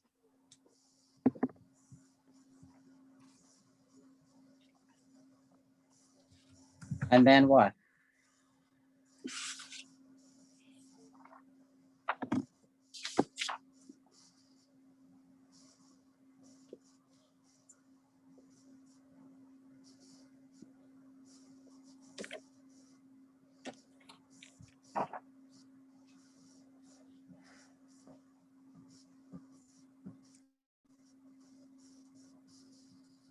So the questions is focus around one, you have to state what is a company, which means that you have to briefly summarize Solomon versus Solomon and the principles of incorporating a company. The second paragraph you're going to talk about is contract.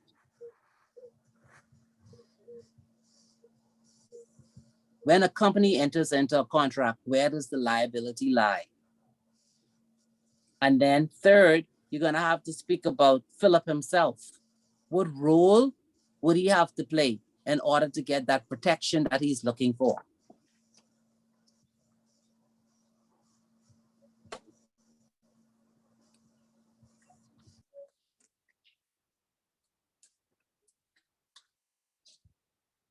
So if you were to see that question again as a part question of another question, because we've answered it already in class, you should be able to do it, correct? Mm-hmm. Correct. I wasn't going through all that, but that's a long answer for one little question. What would you have said? Just what you said at the beginning, a few minutes ago? Yeah, because I would think it's automatic. The mere purpose that the mere reason that he's forming the company means that he know the company has limited is the liability of the company is only to the extent of the investment in the company. I would think that he would know that. I wouldn't have gone as far as saying Solomon's versus Solomon. The case says blah, blah, blah. Yeah, you're gonna start with Solomon versus Solomon because you need to set the tone for the examiner to know that you understand that forming a company creates a separate legal entity. Okay. Then the question itself directs you as, what is he actually looking for? Philip is looking for that contractual part of it. How do I get that protection? So then your focus will be on entering into contracts when a company enters into contract. And then last but not least, you would speak about his role. Again, looking for that protection that he's talking about. So each one of those three points is marked 3 points each. And the 1 point is based on how coherent your answer is. Okay, noted. Are you a lawyer, Christine? Yes, ma'am. Okay. So, like I said, these questions, as I give it to you, you can practice it.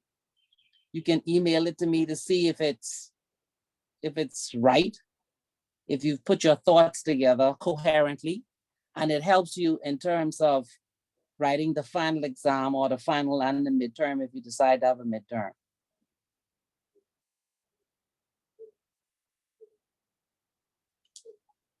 Because saying it is one thing and writing it is something else.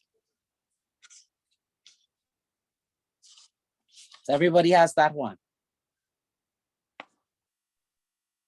Christine, you said these 3 questions. You said to answer these 3 questions you've given us. Which questions? No. The question I just gave you with Philip, I'm saying it's 3 points. Okay, understood. Answer it, right. And each point gives you 3 points. The last one is how coherent it is. Okay, I understand now. Okay.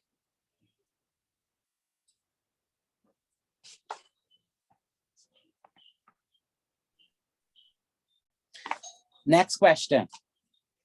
Think about it and then let me know how you would approach it. Go ahead. Question. I'm just thinking about that one question, right? Because that's like an essay. So how long our exam is going to be? 3 hours. Okay. That question was not long because you're supposed to know.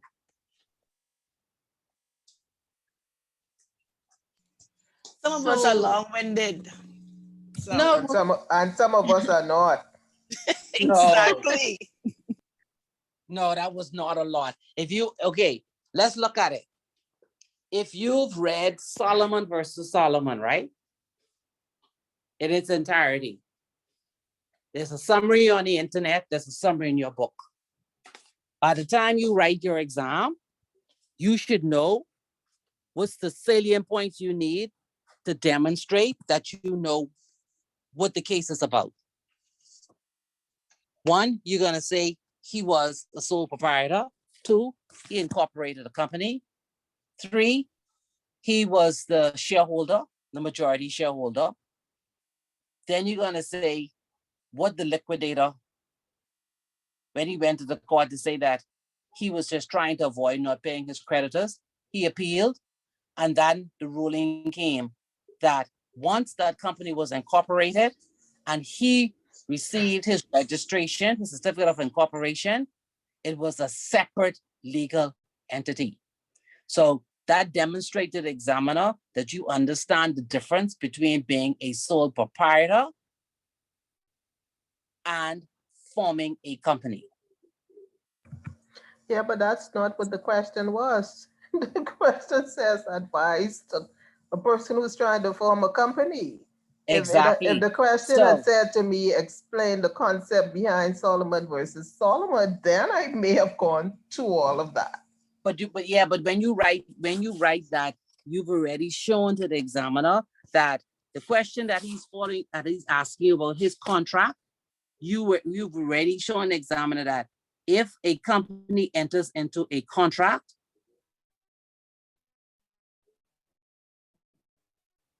this is the liability.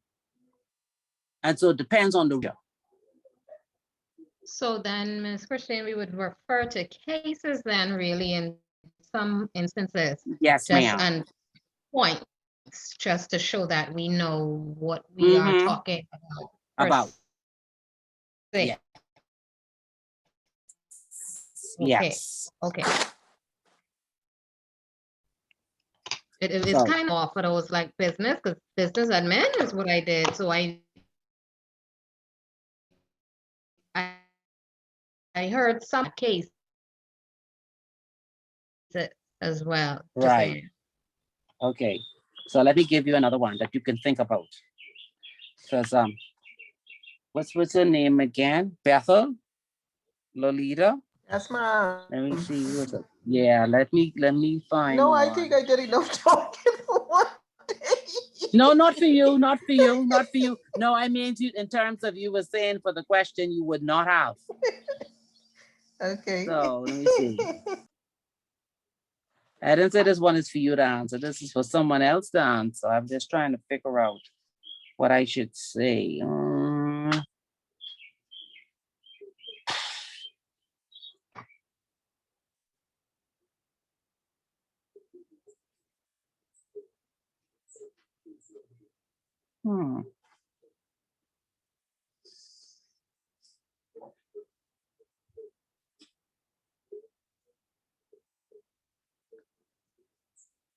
Okay.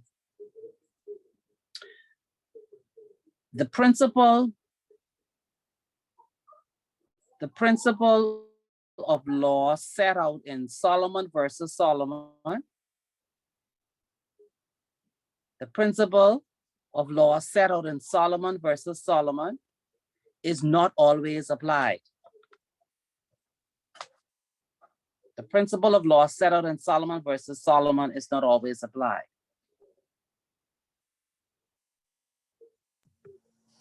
That's the question? I finished yet. Oh. Just making sure everybody write it. Give facts of this case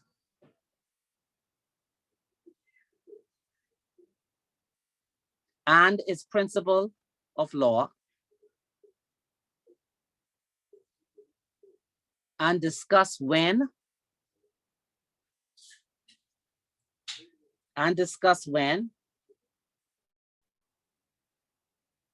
judiciary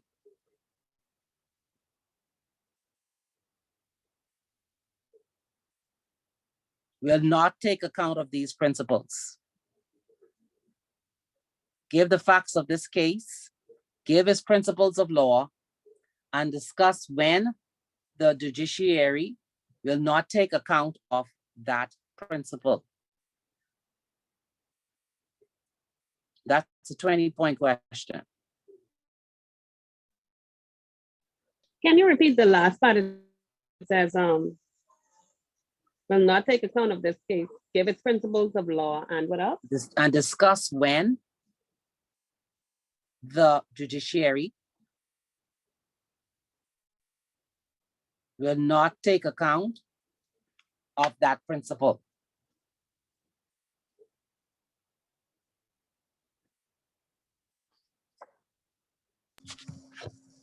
Okay, so what I have here is the principle of law set out in Solomon versus Solomon is not always applied.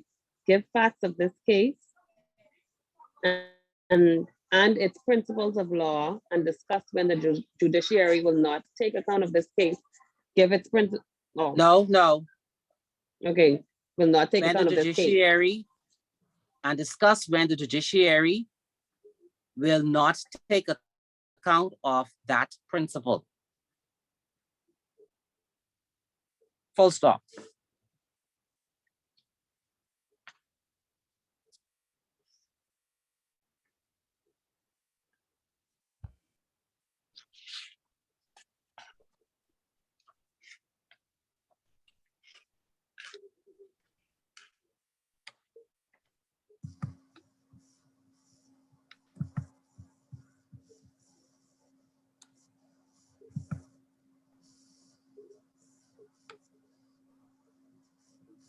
So in this case, this is where the piercing of the corporate veil would come in?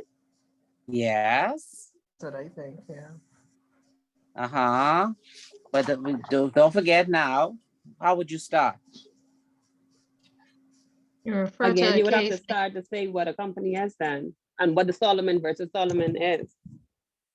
Yes. That has to first be explained to rationalize what your final answer would be. Exactly. So And then then you you would have to- also have to say, what passing the corporate veil means, say. Right, Yes. and go Okay. through the principle, confirm with the Solomon versus Solomon as well, right? Mm-hmm. And Would they want cases. And then Right, you would so- reference, for example, the single economy unit and Adams versus Cape, and say exactly what the case was about, kind of thing. Mm-hmm. Okay. So what you can do for your homework is well, you could do both of them. The one we just did with Philip and this one, because one is a short answer, one is a long answer. And you could try and write out your answer. So we can see if you understand the concept of answering the questions. Okay, and email those to you? That's what you want us to Yeah, do? you can. Okay. Mm-hmm.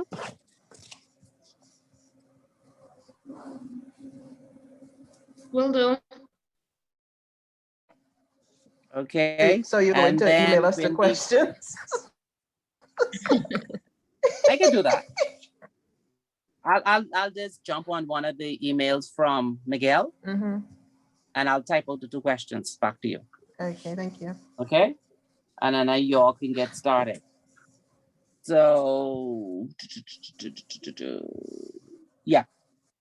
What I will do too, I will give you the cases where the courts would appear as a corporate veil in categories. And when we come next week, we're going to look at those same cases that I'm going to give you in the email. And we're going to discuss that in connection with Press versus Petrodel.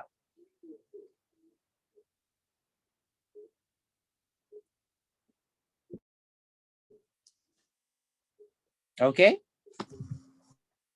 That's good. I was just thinking, I mean, if this is the route we're going to take, then maybe there won't be a need for midterm exam if we can just bounce stuff off of you like that. So I guess it's Yeah, something it's to up to consider you. for next week, yeah. Yeah, before class start, you all can just decide what you want to do.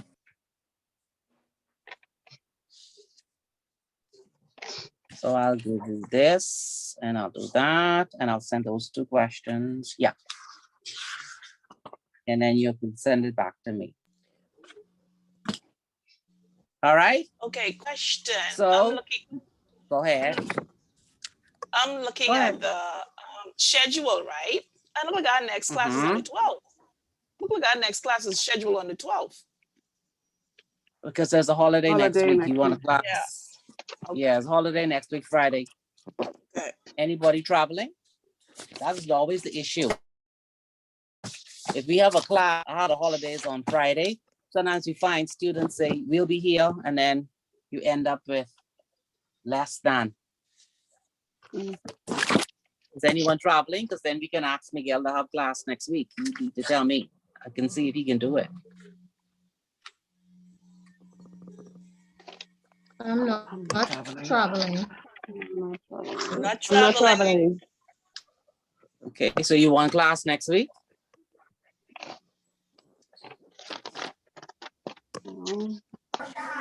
I would like to. Okay, we're going by consent. Yeah. Yeah, that'll work for me. Yeah, I'm not traveling and I won't mind classes. Even though I can need some time to recover from this first one, but anywho.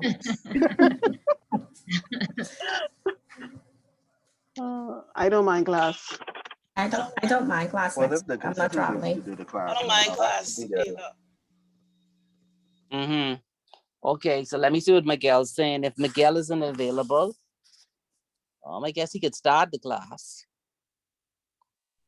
Okay, let him get back to you by email. I'll tell him the class once the class on Saturday coming.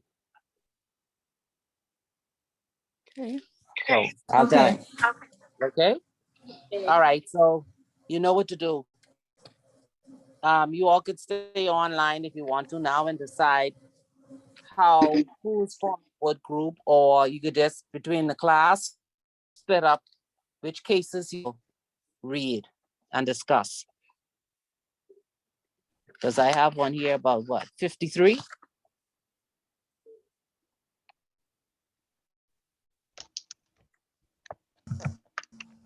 What is 53? 53 cases. 53 cases. Monday on the block.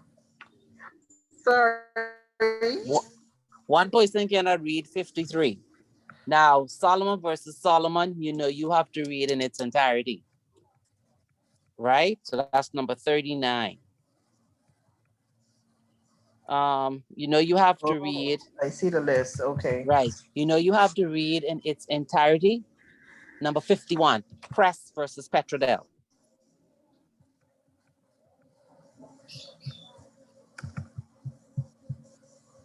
We've already done Guilford.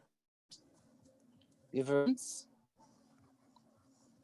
done Makora.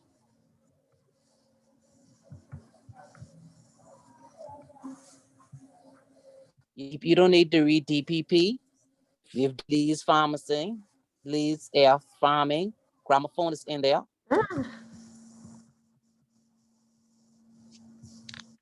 We did Jones versus Lipman.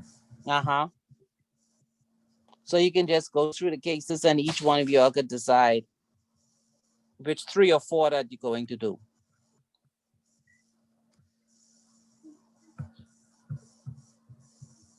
Okay, so it's 10 of us in here.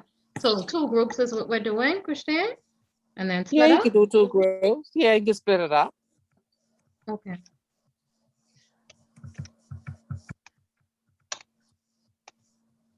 So we can't all do the same ones. That's what you're saying. Right. Okay. But when you tackle the second question, then you'll have an idea as to how much you really have to read and know in order to answer a question.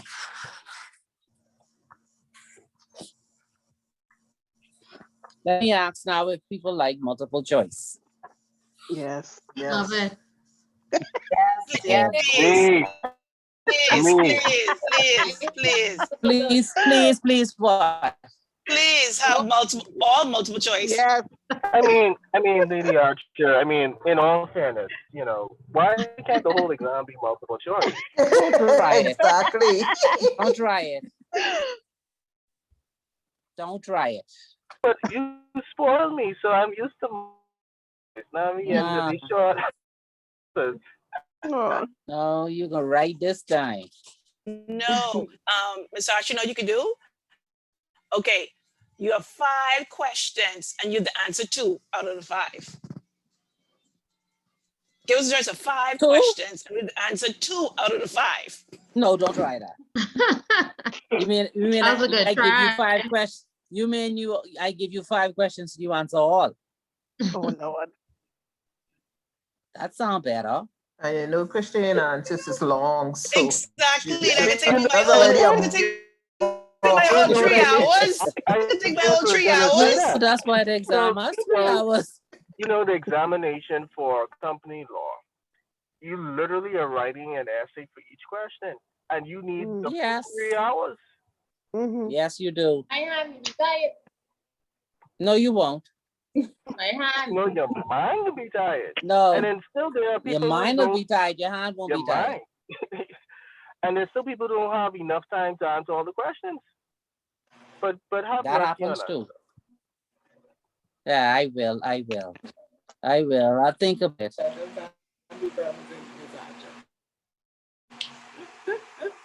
Yeah. So if you during the week, if you draft those first 2 and you send it to me, I'll be able to tell you if you writing whereby I understand what you're trying to say. Yeah. So I'm gonna send you all an email. Let me ask Miguel first about Saturday, because if not, we'll have to do our own. I'll tell him right now that you wish to have us on Saturday. All right? So let's wait to hear from Miguel. That may be end a week earlier, or how does it work? Oh, we could we could leave an exam where it is. No, we'll adjust the schedule as we go. If he says yes, we can do it, then we would finish a week earlier. You'll have more time to study. Okay. Or we could just move the exam up. It'll be either one. This one already talking more time to study. Yeah. Yeah, I think we need more time to study. Leave the exam where it is. Oh Lord. No, seriously, we're gonna need more time to study. But I have a question though. Go ahead. In regards to will we receive because I know of one class did receive it. Will we receive a standardized template of the articles of incorporation in like minutes?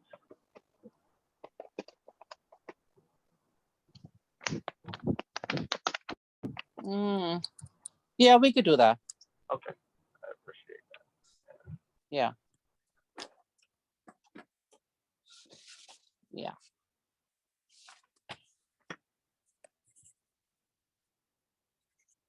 And I think Miguel is going to look for you for the legislation. Perfect. Now, I came late to the class in regards to signing up. Are we gonna get the hard copies from Miguel, or everything's gonna be electronic? We're trying to say everything's electronic. Yeah. Okay. Why? What happened? If you want a hard copy, why don't you send an email to Miguel so he could arrange it? Yeah, I prefer to have Yeah, the well, hard why don't copy. you send him an email and then you can pick it up? Okay. I'll do that. I'll do that. Ms. Yeah. Archer, what about And then just arrange to pick it up. No problem. Hi, Ms. Archer? Uh-huh. Yeah, I noticed that it's being recorded. How do we get access to the recording? Because my power actually had went out at the beginning for a few minutes. And so I missed some of Miguel the will send you the link.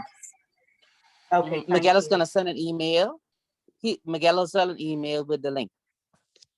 Thank you very much. Yeah, not a problem. I'm telling them right now. Okay, piggybacking up that question just now, not to be a Debbie Downer, right? You know, we're entering the summer months and BPL. So I think probably after every class, he probably need to send the link. No, he got every class. He said so. Okay, he's gonna send it. Right, because we could be in the middle of a class like what happened to her, and either internet goes out or the lights. So that would be good. Okay. Yeah.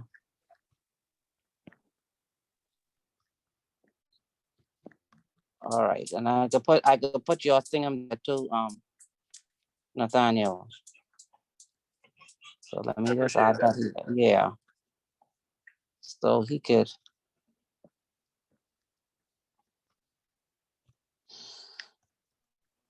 Hi, Ms. Archer, one more question. You said that you should have received chapter 1 of the book? The whole book. Oh, I don't think so. It would have been in the email with the Can link. you tell me the title of the, I'm not sure I have it. But it's It's 182 page? yes, that's it. Okay, okay. Yeah. Can you, I sent him a note. Can you contact him to collect? Okay, I want to hit send now. That's it for Miguel? That's it for Miguel, right? Yes, ma'am. Okay, the manual for Nathaniel. Send email on the link to the classes, and you want to have class next Saturday. Yeah. Correct. Okay.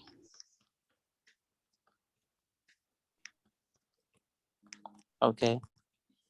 Done. Sent. All right. So let me wait to hear from him, and then I'm going to send you all my email.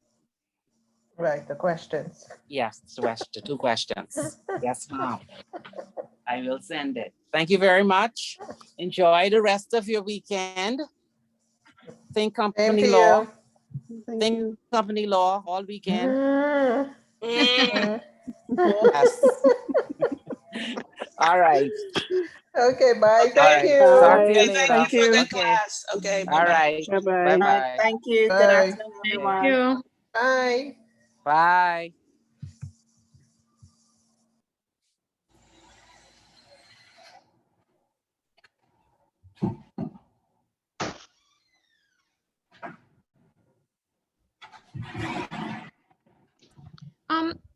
Christine is gone. Eh? Yeah, everyone's gonna do, they must have forgot we were supposed to split up in That's groups, what. right? Yeah, I see everyone leaving. But the great thing about it, Miguel would have emailed us all a group email, so maybe we could send an email, I don't know, about the start, the first set of communication and getting it Yeah. organized. What? Yeah, What yeah. I I was think this class was first class was a little overwhelming. Yes. I think everybody just wanted right. So let's just leave and regroup.